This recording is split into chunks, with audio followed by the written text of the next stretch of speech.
The word angel means messenger. Angels are thought forms of divine love. They bring messages from our Creator. They are non-denominational beings who are gifts to us from God. Angels help us to remember our divine nature, to be loving and kind, to discover and polish our talents for the betterment of the world, and keep us from harm's way before our time. They also guide us in areas of relationships, health, career, and even finances. Your angels are with you to enact God's plan of peace. They help you to be peaceful because one person at a time, a world of peaceful people equals a peaceful world.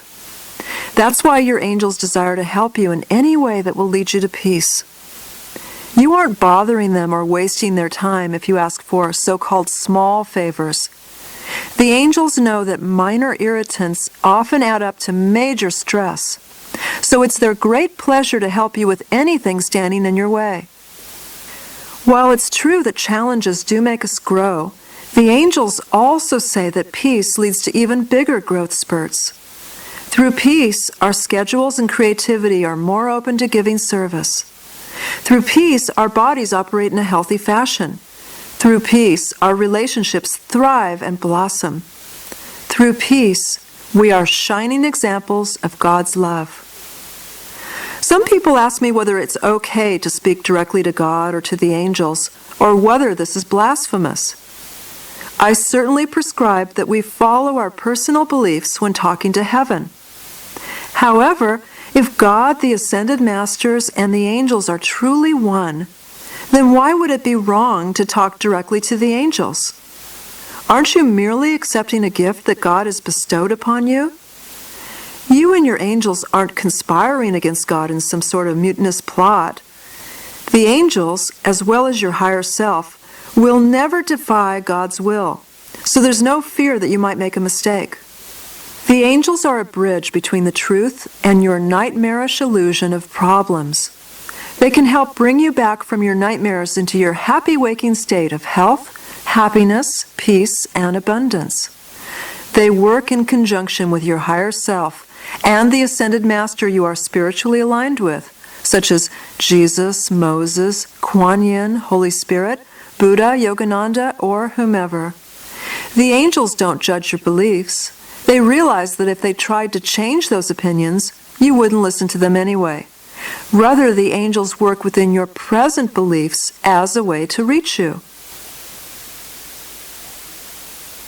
Every single person, regardless of faith, character, or lifestyle, has at least 2 guardian angels. Whether that person listens to their angels, though, is an entirely different matter.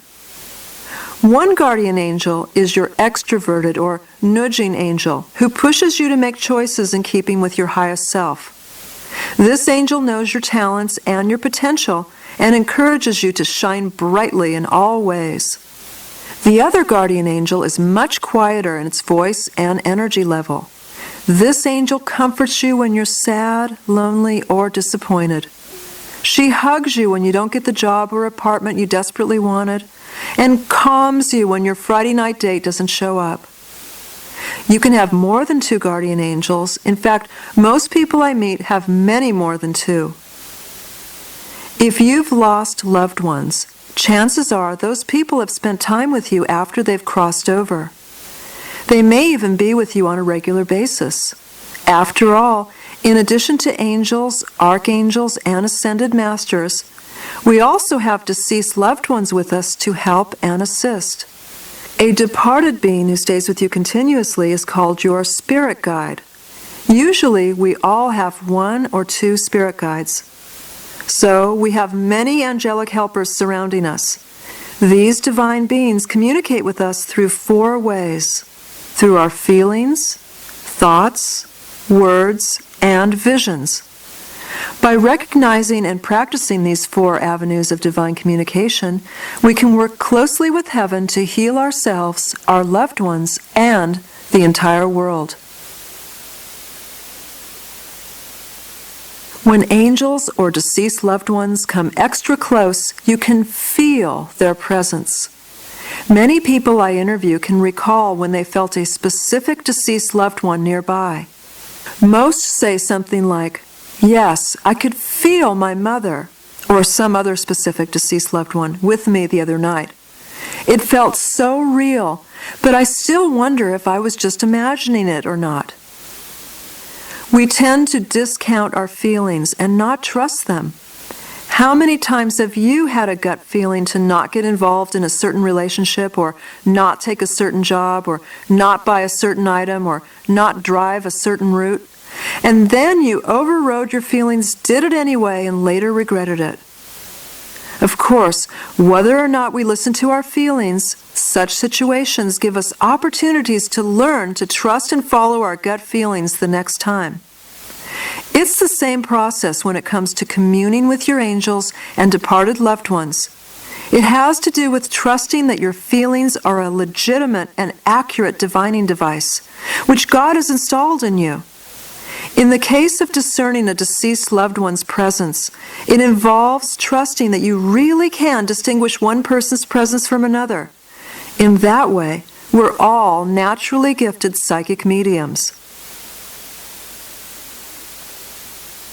Here are some of the common ways that we connect with our angels and departed loved ones through our feelings. Smelling a deceased loved one's favorite cologne or other distinctive scent. Smelling flowers or smoke when there are no flowers or fire nearby. Feeling that someone has touched you, stroked your hair, pushed you, protected you, tucked you in, or is hugging you. Feeling someone sit next to you and feeling an indent on the sofa or bed where that deceased person or pet has just sat or jumped up on. Feeling an air pressure change, a sense of tightness around the head, a feeling that someone is pounding on your forehead, a sense of some spiritual essence moving through your head, or a feeling similar to being pulled underwater. Air temperature changes, a sudden feeling of euphoria or bliss. A gut feeling that this experience is surreal, even if you're reluctant to share it with others, or a feeling of familiarity that comes over you as a departed loved one that you have long known hovers nearby. True angelic experiences feel warm, safe, loving, and comfortable, while false experiences make you feel cold, prickly, and afraid. Low-level or imaginary encounters leave us feeling empty, while true encounters remind us that our angels and departed loved ones are near us always. How do you tell if it's an angel or a deceased loved one who's helping you? An angel's energy will pull you upward in a nondescript way. You'll suddenly feel a rush of love or joy without knowing why. Or you'll get a strong gut feeling, and if you follow it, your life will change in miraculous ways. A deceased loved one will have a distinctly familiar feeling, and you'll likely be able to identify the person, perhaps with an accompanying feeling of a hug, a touch, an air pressure change, or a distinct aroma. You can also use your feelings to test drive an intuitive sensation and notice how you react. For instance, let's say that a gut feeling is urging you to move to a new area. You're conflicted, however, wondering how such a move would affect your family, friends, and career. Even though some of these factors aren't clear to you, you can still try on your future and get a better grip of your divine guidance. As you imagine what it would be like to stay living where you are, focus on your feelings. Does your heart feel full of relief or sadness or joy or some other emotion? Does any part of your body tighten or relax in response to this mental image? Now, compare your emotional and physical feelings when you imagine what it would be like to move. Your feelings are very accurate gauges of your soul's desires and your divine will, which is one with God's will.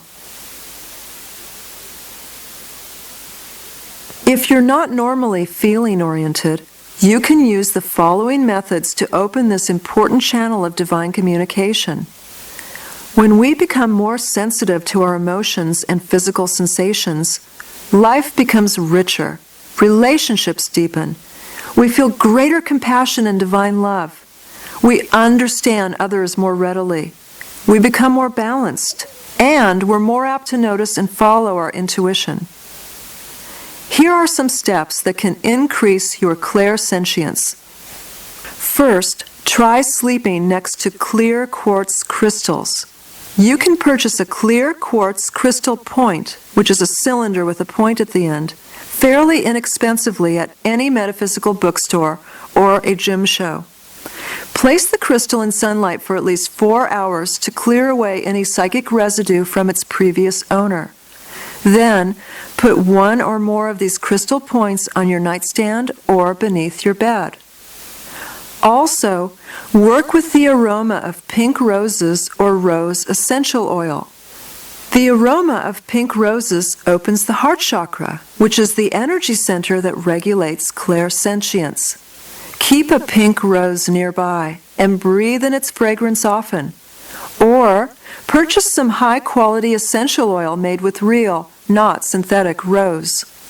Put the rose oil over your heart and dab some near your nose where you can frequently enjoy its smell. Or, wear a rose quartz necklace. Just as pink roses open the heart chakra, so does the rose quartz crystal. This beautiful pink stone is attuned to the heart chakra. In addition to opening up our clairsentience, rose quartz crystals can help us to open romantic blessings in our life. You can also increase your sensitivity with physical touch exercises. Close your eyes and handle an object on your desk. Touch it slowly and deliberately, noticing the minute details and textures. Rub the item along the back of your hand and your arm and be aware of the sensations. Have a trusted friend gently blindfold you and hand you unknown items to touch or food samples to taste. Put all your awareness on your physical and emotional sensations and try to guess what each item is. In addition, tune up your body with cardiovascular exercise and light eating. When we feel tired, heavy, or sluggish, it's more difficult to discern our feelings. Jogging, brisk walking, yoga, or other cardiovascular exercise helps us to more precisely pinpoint the meaning and messages behind our clairsentience. Similarly, eating light, healthful food keeps us from being weighed down. A sense of heaviness or being stuffed from food can block our awareness of divine guidance. Anything that makes your body feel better, including massage, a nap, or a sea salt bath, will heighten your sensitivity to your gut feelings. Clairsentients often complain that they are too sensitive. I absorb the toxic energy of other people's problems, and I get overwhelmed because I can feel everyone else's emotions, are the two chief complaints among the feeling-oriented set. Ironically, clairsentients often enter into professions that increase their likelihood of physical contact with people. Massage, energy healing, medicine, and counseling are a few common occupations among people who understand the world through their feelings. And while feeling-oriented people are excellent at those professions, they must take measures to ensure that they don't absorb residue from their clients' negative emotions. There are two ways to deal with this issue: preventative measures and clearing activities. Preventative measures involve shielding yourself from others' toxic energies. Clearing activities involve releasing any toxic energies that you do absorb, including those that stem from your own fearful thoughts. There are dozens of ways to shield yourself, and I'm just including my two favorites. First, there's music. The angels say that music acts as a psychic shield, surrounding us with protective energy. In stressful situations, then, it's a good idea to have music continually playing around us. Music is not only a preventative measure, it's also a clearing measure. Archangel Sandalphon is the angel of music, and he works with Archangel Michael to clear away the effects of fear through the use of music. Call upon Sandalphon to help you select the best music in various situations. When you meditate, have music playing and ask Sandalphon to work with this music to shield and clear you. And second is pink light. When you find yourself in a negative situation, it's a good idea to spiritually shield yourself against psychic attack. For instance, if you're with someone who is complaining, judgmental, under the influence, or angry, here is a technique to protect yourself from absorbing the effects of their negativity. Or you can use this technique to shield another person by picturing that person instead of yourself in the following invocation.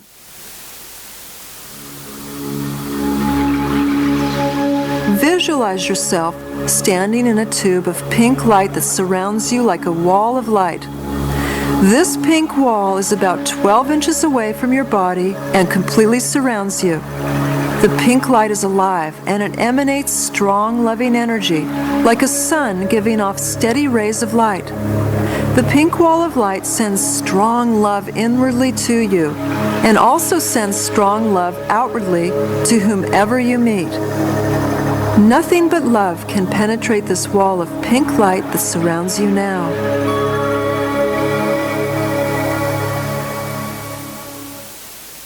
We sometimes feel tired, irritable, or depressed without knowing why. Often the culprit stems from our contact with other people's negative mindsets. If you work in a helping profession, your exposure to toxic emotions is especially high, and it's essential to clear these energies from yourself regularly. Here are my 3 favorite clearing methods. First is plants. Probably the simplest way to clear yourself of psychic debris is with the help of Mother Nature. Just as plants convert carbon dioxide into fresh oxygen, they also transmute lower energies. Plants are especially helpful in ridding our bodies of energetic toxins. The angels urge us to all keep a plant next to our bed. A potted plant on the nightstand can do wonders while you sleep. It absorbs the heavy energy that you've ingested during the day and sends it out into the ethers. Don't worry, it won't harm the plant. If you work with people in any way, but especially as a massage therapist or counselor, where you're open to receiving your clients' released negativity, please have plants near your workstation. You'll feel more refreshed at the end of the day by taking this one simple step. The angels say that broadleaf plants work best because the wide leaves absorb greater energy fields. So, a plant like a pothos or a philodendron would be a good choice. Avoid prickly or pointy leaves in the plants that surround you. Interestingly, feng shui, which is the ancient Chinese art of placement, also recommends avoiding pointy leaf plants. Apparently, their sword-like leaves interrupt good energy flow. The second clearing method is etheric cord cutting. Anyone who works with other people, either professionally or by offering unpaid acts of kindness, should know about etheric cords and how to handle them. Basically, whenever a person forms a fear-based attachment to you, such as being afraid that you'll leave them or believing that you are their source of energy or happiness, a cord is constructed between the two of you. This cord is visible to anyone who is clairvoyant and palpable to anyone who is intuitive. The cords look like surgical tubing and they function like gasoline hoses. When a needy person has formed an attachment to you, that person suctions energy from you through this etheric cord. You may not see the cord, but you sure can feel its effects. Namely, you feel tired or sad without knowing why.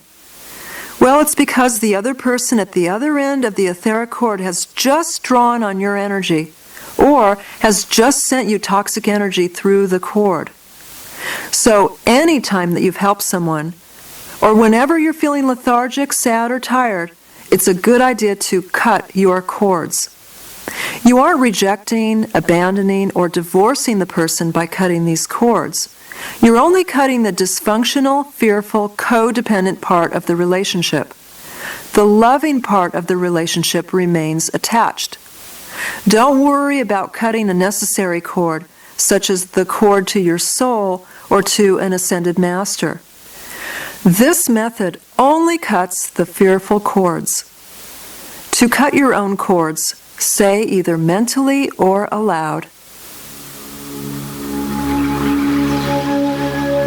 Archangel Michael, I call upon you now. Please cut the cords of fear that are draining my energy and vitality. Thank you. Then be silent for a few moments. Be sure to inhale and exhale deeply during this process, as breath opens the doors for angels to help you. You'll probably feel cords being cut or pulled out of you. You may feel air pressure changes or other palpable signs that the cord cutting is occurring. The third clearing method is called vacuuming.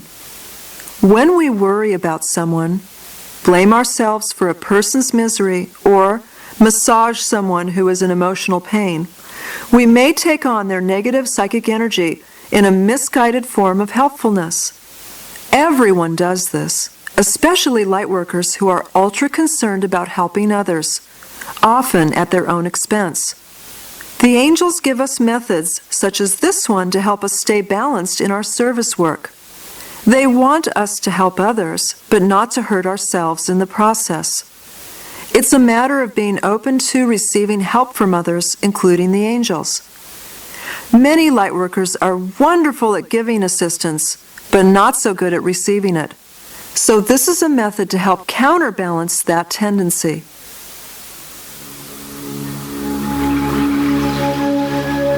To vacuum yourself with the help of the angels, mentally say, Archangel Michael, I call upon you now to clear and vacuum the effects of fear. You will then mentally see or feel a large angel appear. This is Archangel Michael. He will be accompanied by smaller angels known as the Band of Mercy. Notice that Michael is holding a vacuum tube. Watch as he puts that tube in through the top of your head, known as the crown chakra. You must decide whether you want the vacuum speed to be on extra high, high, medium, or low speed. You will also be directing him to where to put the vacuum tube during the clearing process. Mentally direct the vacuum tube inside your head, in your body, and all around all of your organs. Vacuum every part, all the way to the tips of your fingers and toes. You may see or feel clumps of psychic dirt go through the vacuum tube, just like when you're vacuuming a dirty carpet. Any entities that go through the vacuum are humanely treated at the other end by the angels and the Band of Mercy, who meet and escort entities to the light. Keep vacuuming until no more psychic dirt goes through the tube. As soon as you're clear, Archangel Michael will reverse the switch so that thick, toothpaste-like, diamond white light comes out of the tube, and this is the form of caulking material that will fill in the spaces that formerly held psychic dirt, and you are now cleared. The vacuuming technique is one of the most powerful methods that I've ever used. You can also use these methods on other people, in person or remotely. Just hold the intention of working on them with these methods and it's done. Even if you don't clearly see or feel anything during the process, or even if you worry, am I just making this up? The results will be palpable. Most people see an immediate lifting of depression and a cessation of anger following a vacuuming session. With practice, you become increasingly tuned into your feelings and are more apt to trust their wisdom. If you add to your spiritual repertoire with the power of your thoughts and ideas, you'll have 2 avenues to receive and follow your divine guidance. Next, we'll examine the power of claircognizance, or thoughts from heaven. When there's some tidbit of knowledge that you know for sure, without knowing how you know, it's called claircognizance, or clear knowing. Maybe this has happened to you. You're arguing with a person about a topic that you're only vaguely familiar with, but something deep inside you tells you a fact or two, and you cling to this knowledge without having any evidence to support it. Your companion asks, "But how do you know?" And you have no retort but to say, "I just know, that's all." You've probably been called a know-it-all a few times in your life, and this proclamation has a kernel of truth to it. You do know a lot, but you're totally puzzled about how you came to own all this information. Many great inventors, scientists, authors, futurists, and leaders have used their gifts of claircognizance to tap into the collective unconscious and access new ideas and inspiration. Thomas Edison, for instance, said, "All progress, all success springs from thinking." It is said that Edison and other great inventors meditate until they receive a brainstorm of inspiration and ideas. The difference between someone who simply receives such information and someone who also benefits from it is the ability to accept what's happening as something useful and special. So many claircognizants write off their incoming transmissions as information that is glaringly obvious to others. "Everyone knows this stuff," claircognizants will say to themselves. And then 2 years later, they find that the brilliant idea that they conceived has been carried out and marketed by another person. So the challenge for those who receive their divine guidance as a thought, an idea, or a revelation is to accept that this is a unique piece of information that really could be the answer to their prayer. Let's say that you've been praying for divine guidance to help you leave your job and become self-employed. You then receive an idea for a business that would help others, and this thought comes to you again and again. And these are 2 characteristics of true divine guidance. Will you discount the idea thinking, "Well, everyone dreams of self-employment, so obviously this is a pie-in-the-sky, wishful thinking idea"? The angels pray that you will listen. I've also found that claircognizants benefit from spending time away from the computer and office and getting a healthy dose of nature and fresh air. Many thinking-oriented people lead work-centered lives, creating a need for balance in the area of physical fitness, playfulness, family matters, spirituality, and relationships. Even focusing a little extra time on these areas can help a claircognizant feel more clear in following ideas that are born of the infinite mind. Those who favor a thinking style with regard to angelic communication may have higher IQs than average. After all, they're usually avid readers with a wide range of interests that would land them higher than average IQ scores. A key ingredient in tapping into that intellectual awareness is being able to differentiate between when you're using discernment versus when you're relying on judgment. These are key differences between these 2 intellectual behaviors that can determine spiritual outcomes. Let's start with an example involving cigarette smoking. You're probably aware of the many studies linking smoking to various diseases and health risks. Discernment would say, "I'm not attracted to cigarette smoking or smokers. I don't care for the smell or its effects." While judgment would say, "Smoking is bad. Smokers are bad." Notice the difference? One operates under the law of attraction, which simply asks you to honor your personal preferences without labeling or condemnation. The other judges. In a similar vein, when you're unsure of whether or not an idea is divinely guided, pay attention to your internal mechanisms of discernment. The old adage, "if in doubt, don't," has a lot of wisdom to it. Your inner computer knows if something is off or not. You may not need to reject an entire idea, but you may need to rethink or revise certain components of it. You may need to seek out experts in areas that are outside of your expertise. If this is the case, mentally ask God and your angels to lead you to these individuals, and you'll delight in seeing how quickly they come to you. Here are some ways in which you may have already received divine communication through your thought processes. You met a new person and suddenly knew details about him or her without having had previous knowledge of the individual. You had knowledge of something related to current events without having read or heard about it. You had a premonition of how something, such as a business venture, a recreational trip, or a relationship, was going to turn out, and you were right. You had an idea for a business, a book, or an invention that haunted you. You executed the idea and found out that it worked favorably. Or you ignored it and discovered that someone else with the same idea ran with it and made a fortune. You lost your checkbook, keys, or wallet, and when you asked your angels where the item was, you received a sudden knowingness that led you right to it. True divine claircognizance is repetitive and positive. It speaks of ways in which you can improve your own life and the lives of others. It is service-oriented, and while a certain idea may make you rich and famous, that is a side benefit and not the motivation behind the concept. In fact, it's usually those type of altruistic ideas that lead to benefits for their inventors. Those who pursue self-serving ventures often repel potential clients and customers who sense the hollow values behind the idea. My publisher and mentor, Louise L. Hay, once told me that her financial life finally healed when she began focusing on how she could serve rather than on what she could get.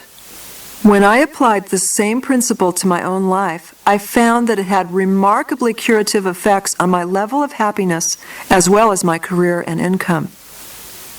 You might say that true claircognizance helps you to do something that will truly help others in such a way that will inspire people to seek you out as a customer, client, sponsor, audience member, publisher, and so forth. This force comes from the Creator, who knows of your true talents, passions, and interests, and who knows how these characteristics can be used to help others. It's interesting that in biblical times, money was referred to as talents, and that you have talents that you can exchange for money. True claircognizance doesn't just wave a dream under your nose and then taunt you to discover how to manifest it. No, it gives you complete step-by-step instructions. The trick, though, is to remember that God only teaches us one step at a time. We receive this information in the form of repetitive thoughts, or feelings, visions, or words, depending upon your spiritual orientation. And these repetitive thoughts tell us to do something. The something usually seems insignificant, such as call this person, write this letter, attend this meeting, or read this book. But if we follow the instructions and complete step A, then in the same repetitive manner, we're given the next set of instructions for set B. Step by step, God guides us all the way to the realization of our intended manifestation. We always have free will, so we can ignore the guidance anytime we choose. However, most people find that if they don't complete one of the divinely guided steps, they feel stuck, like they're spinning their wheels in the mud. I always ask people who tell me that they feel blocked, what piece of divine guidance have you been repetitively receiving but are ignoring? Always, I find that this guidance, which they're usually avoiding because of some fear of making a life change, is the key ingredient for which they've been searching. Angels give you ideas in response to your prayers for guidance. You receive this divine guidance at moments when your mind is receptive, such as during dream time, meditation, exercise, or even while watching a television program or movie when your mind tends to go on cruise control. You'll feel excited and energized by divinely guided ideas, and it's important not to counteract these ideas with pessimistic thoughts. The idea rings true, and you'll know deep in your soul that this is it. Sure, any idea can fail, but it can also succeed. And trying is what gives your life meaning at the end of the day. If you've had negative experiences with respect to following hunches in the past, you may understandably feel gun-shy now. You may have decided to play it safe and secure by avoiding major life changes. Well, that's fine as long as you're happy with your current circumstances. But if there's an area of your life that's off balance, it's natural for you, as well as God and the angels, to want to heal the situation. That's called achieving homeostasis, which is the instinctual drive to achieve balance, and this is common to all living things. More than anything, though, claircognizance sometimes waver when it comes to faith. When you're a thinker, it's easy to think yourself into a box of skepticism. Faith seems illogical, and it rests upon so many intangible factors. Yet, a good scientist always experiments before drawing a conclusion. Whether your hypothesis is geared in favor of believing in angels or not, take the time to put your hypothesis to a test. For instance, God and the angels hear our thoughts. Oh, don't worry, they don't judge them. So you can call upon heaven without eliciting raised eyebrows from your colleagues. Try it right now. Mentally ask your angels to help you with some area of your personal or professional life. And then notice what help comes to you after you've made your request. It may be an instant response where you have a strong impulse or idea. Or it may come in a more tangible fashion where a person will just happen to hand you a journal article with the information that you seek. The two key ingredients in your experiment are: 1, asking for help, because the law of free will prevents heaven from helping without us giving permission. And 2, noticing the help that's being received.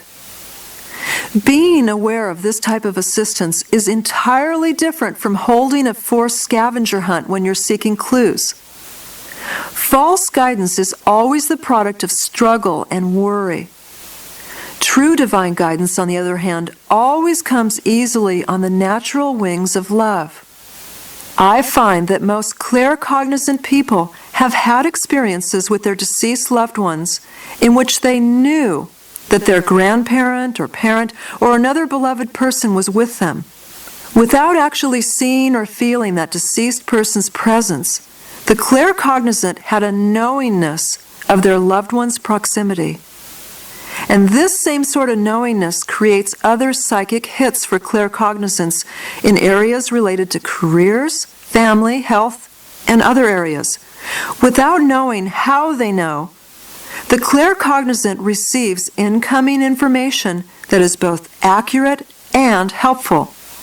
The more that you can learn to trust and follow that information, the more you will benefit from your internal guidance system. For instance, you may get an idea about opening a new business. The idea is foolproof, and you wonder why you never thought of it before.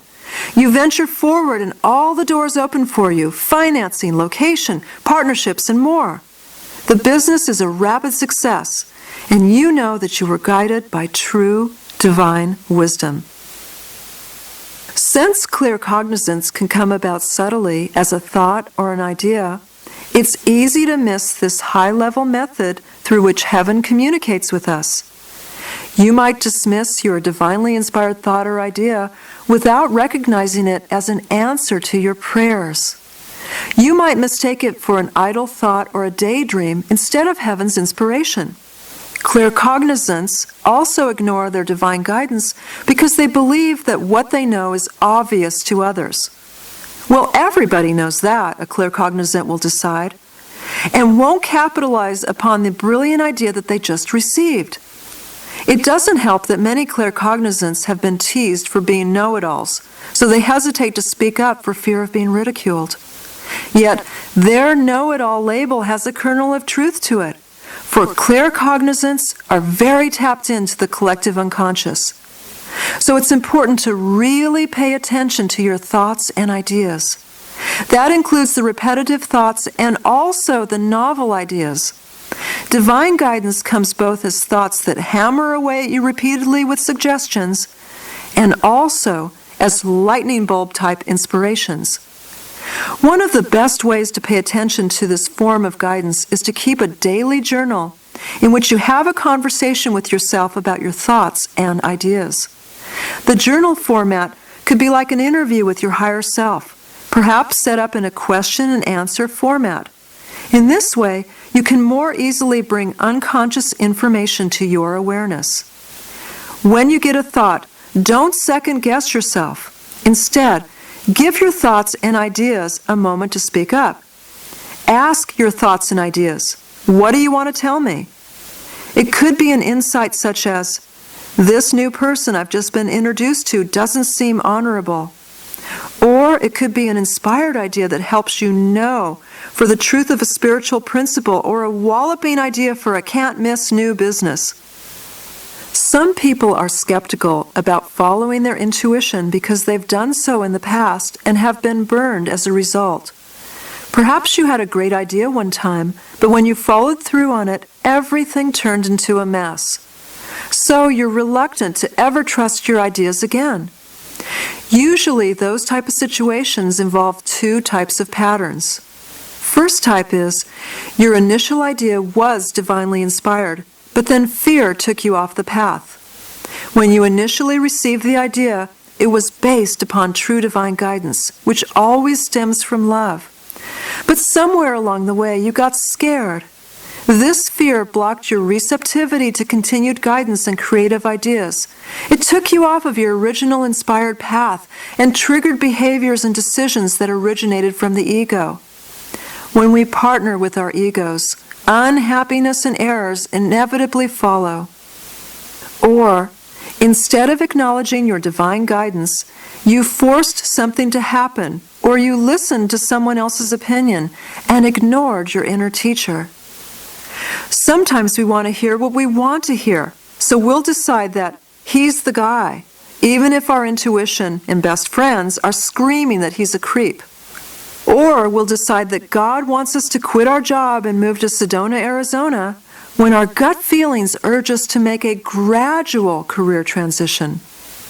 In some cases, we'll betray our intuition and do something that's against our better judgment because a strong-willed person talked us into something. So, how do we know if an idea is God-inspired brilliance or a route to a wild goose chase? With regard to thoughts, ideas, and revelations, the characteristics to notice are consistency. True guidance is repetitive, and the idea will stick with you over time. Although it may build in detail and application, the core idea will stay the same. False guidance changes its course and structure constantly in contrast. Also, look for motivation. True guidance is motivated by a desire to improve a situation, while false guidance' chief motivation is to make you rich and famous. Although true guidance may yield those rewards, they are side benefits and not the central motivation for the idea. Also, pay attention to tone. True guidance is uplifting, motivating, and encouraging. It urges you on, saying, "You can do it." False guidance is the opposite, shredding your confidence to pieces. In addition, look at organization. True guidance appears quickly, like a lightning bolt, in response to prayer or meditation. False guidance comes slowly in response to worry. When you get an idea, back up and examine the trail of thoughts preceding it. If you were worrying about something, your ego may have conjured up a scheme to rescue you. If you were meditating peacefully, however, your higher self had the room to truly connect with the divine collective unconscious and has probably handed you a gem of an idea. And finally, look for familiarity, because an idea that comes from true divine guidance usually fits in with your natural inclinations, talents, passions, and interests. False guidance, in contrast, usually contains left-field advice involving activities that hold no interest for you. By noticing these characteristics, you can increase your confidence in the ideas that you follow. You'll know that you're on the right path, and you'll use all of your higher intentions to create success. A healthy confidence level correlates to holding clear, laser-focused thoughts that lead to rapid manifestation. If you combine your claircognizance with the ability to hear the voice of the divine, as we'll discuss next, you will take your idea manufacturing process to an even higher level. I think it's ironic that I, a former psychotherapist who once worked in locked hospital psychiatric wards, now teach people how to hear voices. Yet, when we listen for the voice of God and the angels, it's the sanest sound we can ever hear. Their voice can show us love in the face of seeming chaos and provide us with logical solutions when challenges arise. Hearing the voice of Spirit is called clairaudience, or clear hearing. Chances are excellent that you've heard your angels and other spiritual beings speak to you throughout your life. Have any of the following situations ever happened to you? Upon awakening, you hear your name called by a disembodied voice. Out of nowhere, you hear a strain of beautiful, celestial-sounding music. You repeatedly hear a song, either in your head or on the radio. You hear a loud, shrill, ringing sound in one ear. You overhear a conversation in which a stranger says the exact thing that you need to hear. You just happen to turn on the television or radio at the exact moment that a relevant discussion is occurring. You hear a deceased loved one's voice in your mind, in a dream, or outside of your head. You hear a living loved one call you for help, and it turns out that they needed assistance just then. You hear the telephone or the doorbell ring. No one is there, but you can sense that your departed loved one is trying to get your attention. A disembodied voice gives you a warning or a life-enhancing message. Or, you are looking for a lost item, you pray for assistance, and then you hear a voice tell you where to locate the item. God and the angels speak to us in response to our queries. So, we can kickstart a conversation simply by directing a question to them. Is there a question that you have, or some area of your life in which you desire guidance? Take a moment right now and mentally ask God and the angels your question. Hold the intention of giving that question to heaven and trust that you will receive an answer. Even if you can't hear heaven answering you right now, be assured that heaven can definitely hear you. You should receive an auditory response to your question within a day or so. Sometimes you'll hear the answer in the form of a song. For instance, you may notice a tune playing repeatedly on the radio or in your mind. The answer to your question could be in that song's lyrics. Or if the song reminds you of someone, it could be a message that this person, living or deceased, is thinking about you. Usually, when we hear our name called out in the morning, it means that our angels or guides simply want to say hello to us. It's easiest for them to deliver this greeting when we're just waking up because our lucid mind is more open to spiritual communications. We're also more apt to remember the message when half awake as opposed to being fully asleep. If they have another message to add to their greeting, they will specify that message to us at the same time. So please don't worry that you've heard your name called and that someone wants to get through to you. It's simply a loving greeting to let you know that you're being watched over. If, after asking heaven a question, you don't receive a reply, it could be that you've overlooked it. Or maybe you don't want to hear the message that heaven is sending you because you didn't appreciate the guidance you were given at some time in the past. So you block yourself from hearing it. Keep asking the question until you hear the answer. Ask your angels to help you hear. Ask your angels to speak loudly, and it will happen eventually.